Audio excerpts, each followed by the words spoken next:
Prepare-se, a entrevista exibida pela Globo News do governador por Goiás, Ronaldo Caiado, mostra um verdadeiro racha no cenário político brasileiro, onde governadores de direita revelam sua estratégia para derrotar Lula em 2026, falam sobre anistia aos presos do 8 de janeiro e ainda criticam duramente a política externa do governo. Acompanhe. Pela participação aqui no Estúdio I, pegando carona já aqui no comentário do Merval, o que a família Bolsonaro quer, na opinião do senhor? É submissão dos governadores? Bom, primeiro, muito obrigado, André, pela oportunidade aí de falar com aí vários jornalistas tão experientes aí nesse programa da Globo News. Eu dizer a você que eu entendo esse desabafo e esse desespero de um filho que vê um pai, querendo ou não, numa prisão domiciliar, sem sequer ser julgado. Agora, o que é importante é que nós, governadores e os pré-candidatos, tá certo? Nós temos um foco bem claro para poder chegar a um resultado final. Essa situação aí, dessa postagem do filho do ex-presidente, eu analisaria isso no ponto de vista médico, certo? Eu, como me especializei e trabalhei a vida toda no Hospital Miguel Couto, Rocha Faria, Souza Aguiar, no Rio de Janeiro, onde você tem ali todos os casos de urgência urgentíssima, paciente politraumatizado, sempre foi a minha área de especialização. Eu tinha comportamentos diferentes das pessoas que acompanhavam os pacientes. Tinha uns que chegavam e diziam: olha, por favor, salve meu filho, está na mão de Deus e nas suas mãos, certo? Tudo bem. Tinha outros que chegavam e diziam: olha, se meu filho morrer, eu aqui venho amanhã e vocês vão ter que prestar contas comigo. Então, o que eu quero dizer é que neste momento agora, o que nós temos que priorizar nesta hora, André, é não perdermos o rumo e nem o eixo daquilo que nós, governadores, tá certo?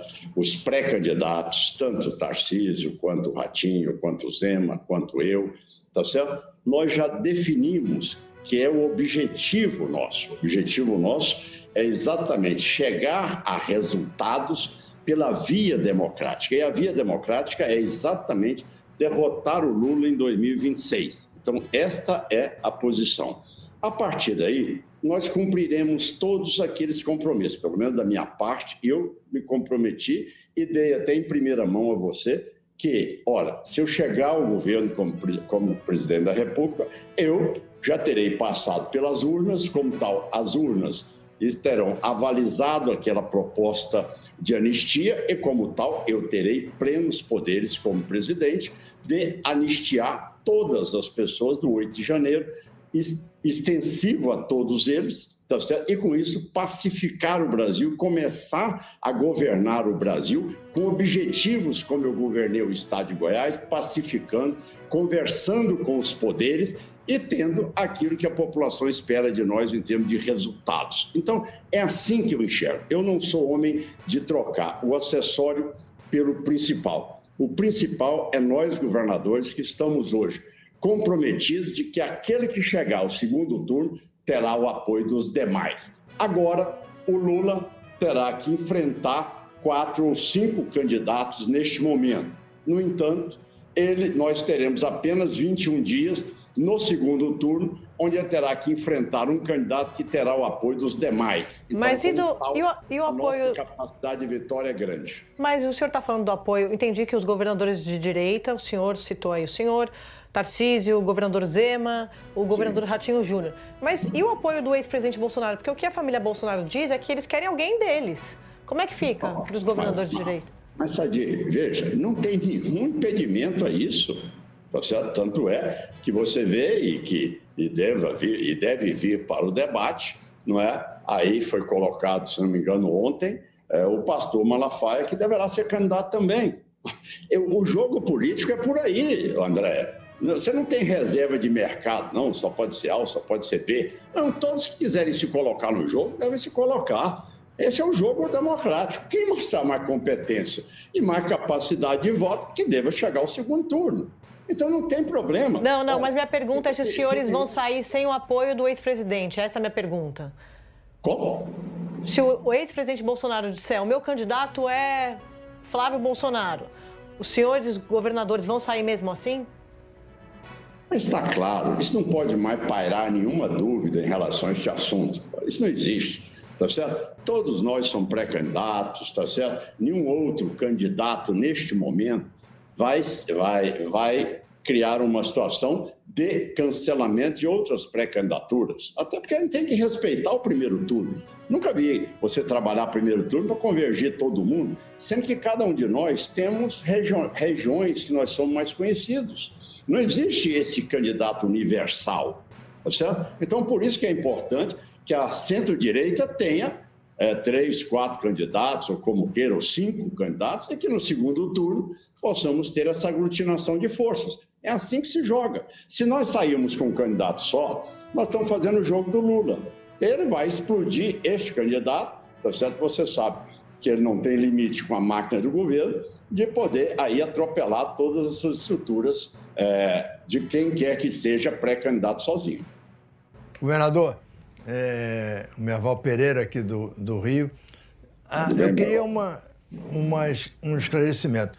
Há uma diferença entre indulto e anistia. Se o senhor indultar o Bolsonaro, ele não vai deixar de ser inelegível pelo Tribunal Superior Eleitoral. Se houver anistia, ele está perfeitamente, liberado totalmente.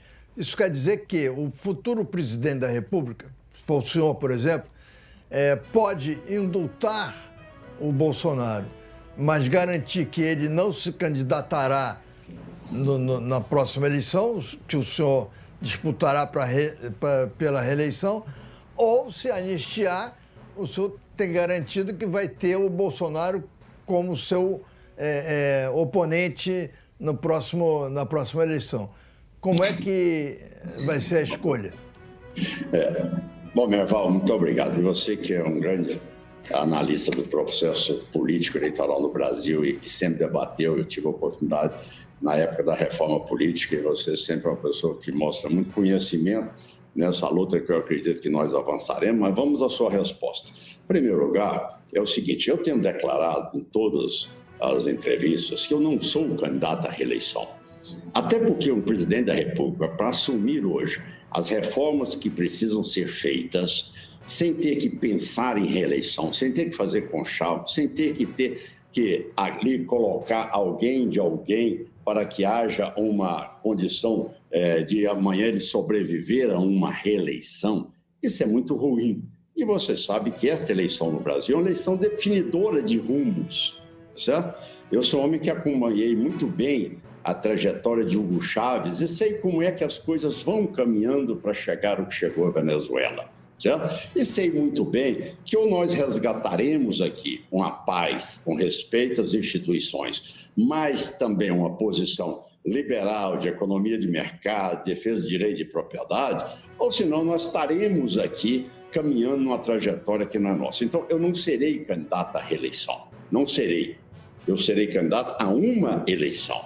Candidato a presidente da República, com o compromisso de entregar o país em condições de equilíbrio fiscal, em condições de desenvolvimento, em capacidade de renda e de IDH para o meu país. É exatamente o que eu consigo fazer com um mandato. Qualquer outro que seja para a reeleição, ele já entrou negociando na composição de ministério. Então, isso não faz com que você resolva os problemas crônicos do Brasil.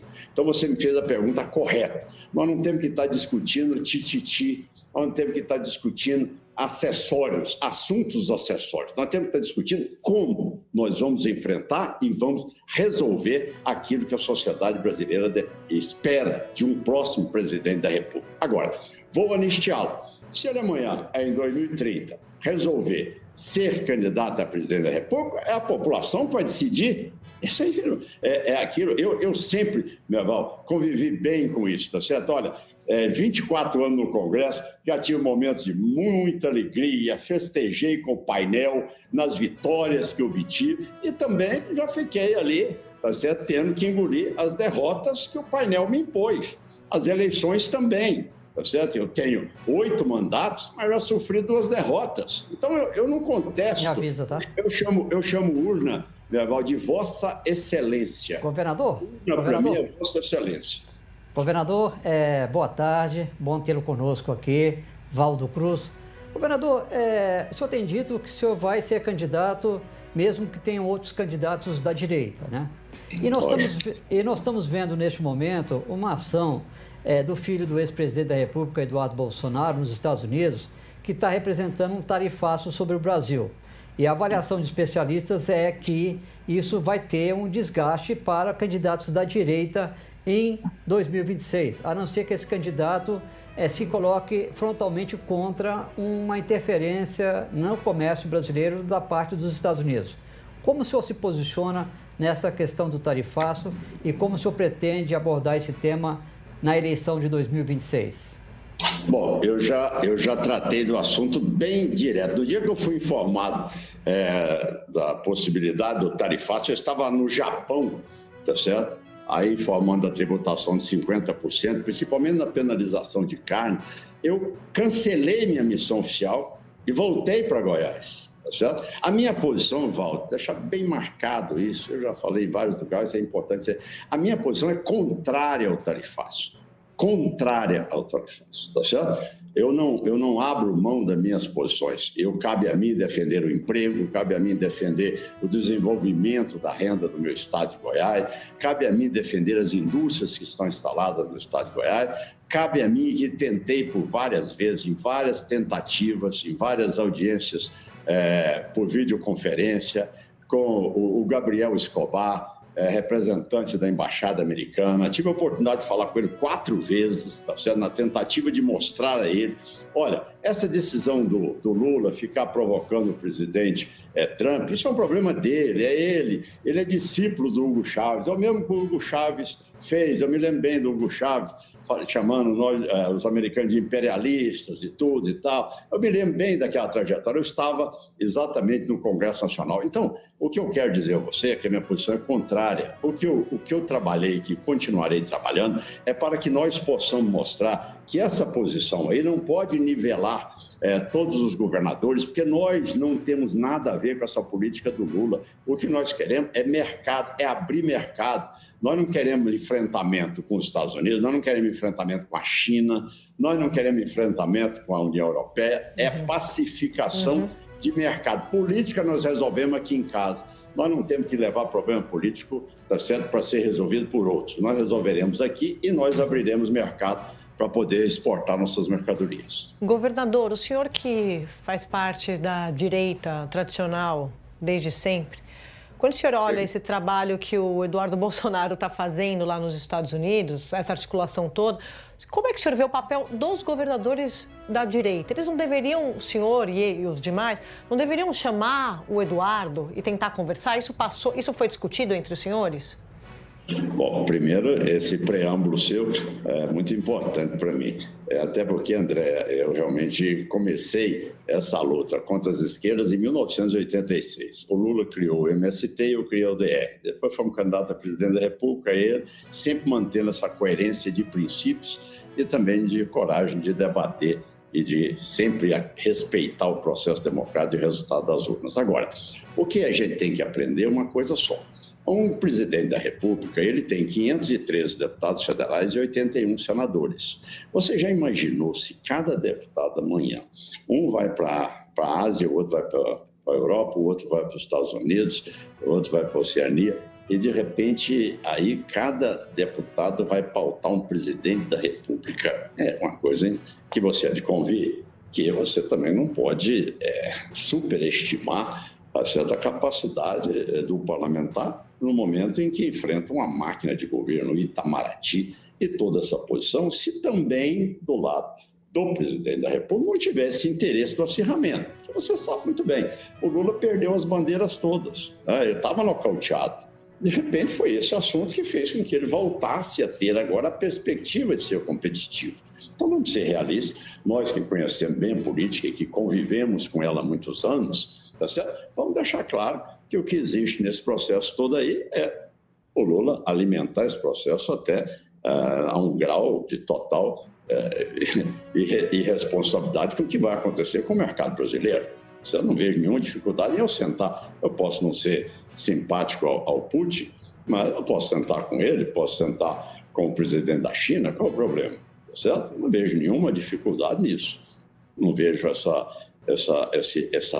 essa importância de um deputado amanhã no meu mandato estar numa região do mundo contestando um governo, sendo que eu tenho argumentos para mostrar minha capacidade de superar todas essas colocações que são feitas. Governador, muito obrigada pela participação mais uma vez aqui no Estúdio e um abraço, até a próxima. Obrigado, Sadia, obrigado aos demais aí, muito agradecido pelo espaço. Gostou? Então comenta aí. Não gostou? Comenta também. E claro, inscreva-se no Olha Isso, curta e ative o sininho.